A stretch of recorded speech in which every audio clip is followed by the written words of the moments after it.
বিশ্বাসে বিপদ মাতিলে শিৱসাগৰৰ শশ গ্ৰাহকক পলাতক স্বয়ম্ভু মেনেজাৰ চেয়াৰ মেনেজাৰ ৰূপী স্বামী স্ত্ৰী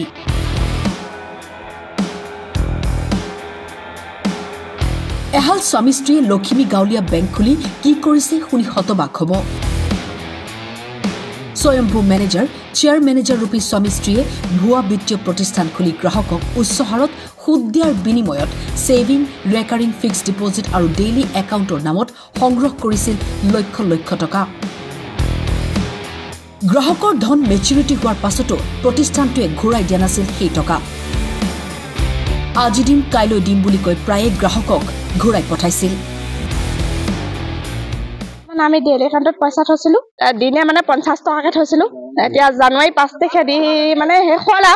আকৌ সেভিং একাউণ্ট খুলিব লাগে বুলি ক'লে তাত দিলো আমি 200 টকা তাৰপিছত এতিয়া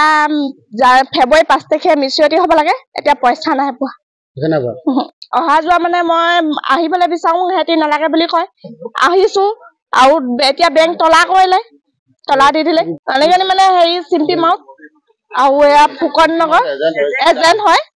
চিম্পি মাউত এজেণ্ট তাৰপিছত এতিয়া আমি ফুকন নগৰ আহিছো পলাইলে এতিয়া পোৱা নাই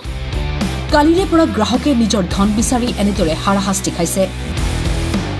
গ্ৰাহক অহাৰ উমান পাই প্ৰতিষ্ঠানত তলা লগাই আত্মগোপন কৰিছে দম্পতীয়ে ইয়াত মোৰ আমলাপতি এটা বেংক প্ৰতিষ্ঠান আছিলে তাত মানে কি আপোনাৰ জিতা গগৈ আৰু অভিজিত গগৈ বুলি দুজন গৈ পেলাই তাত এটা প্ৰতিষ্ঠান আছে আমাৰ বেংক হয় বুলি কৈছিলে বেংকলত ট্ৰাই পাইছে আমি লখিমী গাঁৱলীয়া বেংক বুলি কৈছিলে প্ৰথমে তাৰ পিছত মই যেটো সোসাইটিৰ আন্ডাৰতে কিবা আছিলে তাৰপিছতে মোৰ তাত এটা একাউণ্ট খুলিছিলো ডেইলি একাউণ্ট 1000 টকা কৈ দিছিলো কিন্তু এতিয়া মানে তেওঁলোকে মোৰ পইচা প্ৰায় তাত সেভিং একাউণ্ট সেভিং 16000 তে ধৰি মোৰ 2,02,000 টকা আছিল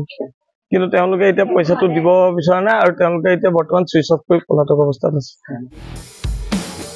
আজি পুনৰ দম্পতীক বিচাৰি গ্ৰাহকৰ এটা দলে তেওঁলোকৰ গৃহত উপস্থিত হৈ যদিও ইয়াৰ পূৰ্বে দুয়ো পলাই যায়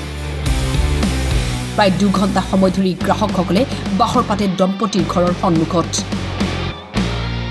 আমাক ডেইলি একাউণ্ট খুলিছিলো তাত